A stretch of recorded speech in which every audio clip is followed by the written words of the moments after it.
Արթուր Հովհաննիսյան։ Շնորհակալություն։ Պարոն Հովակիմյան, վերջերս դուք էլ վստահաբար տեսնում եք, հակակոռուպցիոն կոմիտեի կողմից, իրավապահ տարբեր մարմինների կողմից բացահայտվում են ընտրակեղծարարության կամ մարդկանց նյութապես շահագրգռելու, բարեգործության կանոնները խախտելու տարբեր դրվագներ։ Եվ դրանց ծավալները ըստ էության բավականին մեծ են, դեռ այս փուլում, երբ որ մենք քարոզարշավի փուլին չենք հասել եւ դեռ 2 ամիս մոտ կա ընտրություններին։ Ինձ հետաքրքիր է կենտրոնական ընտրական հանձնաժողովի կարծիքը առ այն եւ օրենսդրական ինչ կարգավորում կա այն իմաստով, որ ինչ ծավալների պետք է հասնեն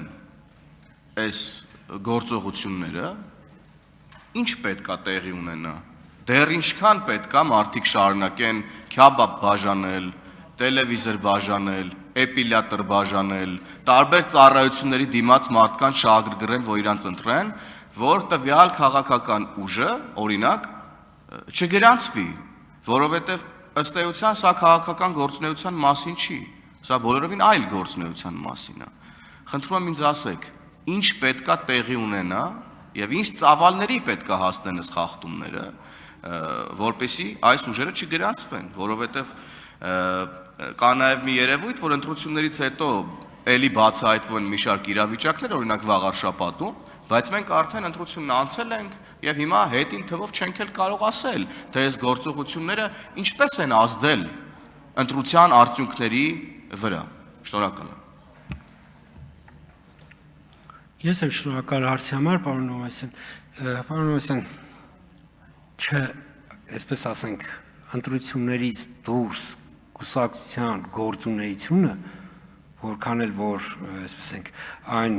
որոշումնակ տվյալ քաղաքական ուժի անդամների, չգիտեմ, ներկայացուցիչները հայտնվում են իրավապահների տիրույթում, քանի դեռ քաղաքական ուժի կուսակցության գրանցումը կասեցված չէ, այսինքն որպես կուսակցություն գործում է, որը ոչ միայն ԿԸՀ-ն, այլ նաև դիմընտրություններում ընտրատարածքային հանձնաժողով իրավունք չունեն չգրանցել, եթե անհրաժեշտ փաստաթղթերը կուսակցության կողմից ներկայացվում են։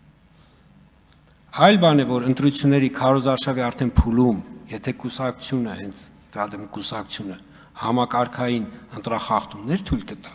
ընտրական օրենսգիրքը այդ իրավունքը տալիս է, որպեսզի ԱԺ դեպքում կենտրոնական ընտրական հանձնաժողովն է դիմում դատարան, դիմընտրությունների դեպքում ընտրատարածքային ընտրական հանձնաժողովը։ Բայց ես կարող եմ ասել, որ մեր օրենսդրությունը, ընտրական օրենսգիրքը կուսակցությունների պաշտպանության տեսանկյունից շատ լիբերալ է։ Այսինքն մեր ընտրական օրենսգիրքը ըստ էության այնպես է իր տրամաբանությունը կառուցված, որ կուսակցությունները, մասնակից կուսակցությունը հնարավորինս պաշտպանված լինի, որպեսզի մասնակից կուսակցությանը քաղաքական ուժին ընտրապայքարից, այսպես ասած, դուրս թողնելը լինի շատ դժվար։ Եվ սա կարծում եմ ճիշտ է, սա մեր պատմության, մեր ընտրական համակարգի զարգացման փուլերով է պայմանավորված եւ սա շատ ճիշտ է։ Եվ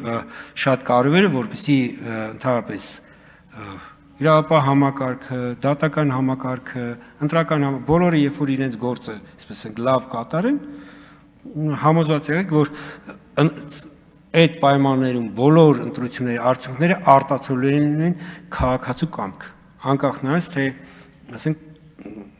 որ սուբյեկտ, ով ասենք իր մտքում ինչ է ունեցել։ Արձագանք։ Ես խնդրում եմ նաև անդրադառնալ, թե ինչ ասել է համակարգային ընտրախախտում, երբ որ ասում եք, որ քարոզարշավի ընթացքում, եթե համակարգային ընտրախախտումներ չեն գրանցվել, ինչ է նշանակում համակարգային ընտրախախտումը, որն է։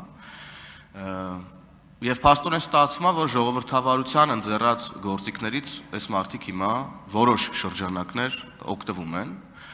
Եվ ես կարծում եմ, այստեղ մենք օրենսդրությանը պետք է անդրադառնանք, որովհետև ժողովրդավարությունը նաև պաշտպանության կարիք ունի, եւ դուք ըստ էության ձեր պատասխանում ասում եք, որ խնդիրը գտնվում է ավելի շատ կուսակցությունների գրանցել չգրանցելու, հա, ուժը կորցրած ճանաչել չճանաչելու տիրույթում, քան կենտրոնական ընտրական հանձնաժողովի կողմից որևէ, հա, գործողության տիրույթում։ Շնորհակալ եմ։ եւ այդ համակարգային ընտրակեղծիքի կտորին խնդրում եմ անդրադարձել։ Անոնասան Այսն դեպքերից է, երբ որ հիմի եթե ես ասեմ, թե ինչ նկատ ունենք համակարգային ընտրախախտում, որ ասում ենք, ոնց որ հնարավորություն տանք այն պոտենցիալ օրինակ ընտրախախտին, որպեսզի ինքը իր գործողությունները արդեն ծրագրի շրջանցելու նպատակով եւ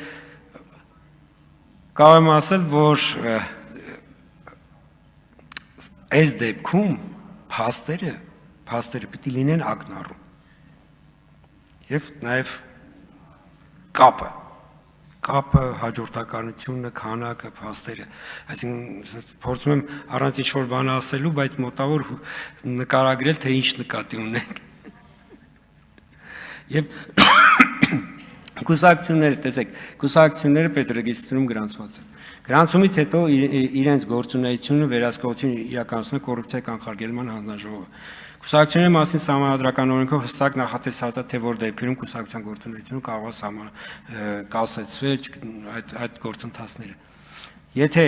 մենք մեր պարագայում, եթե մենք գործ ունենք գրանցված, այսինքն որևէ սահմանափակման ներքո չգտնվող կուսակցության հետ, իր իրավունքները մենք հարգելու ենք։ Երբ որ ինքը դուրս կգա օրենքի շրջանակներից կգործի օրենք։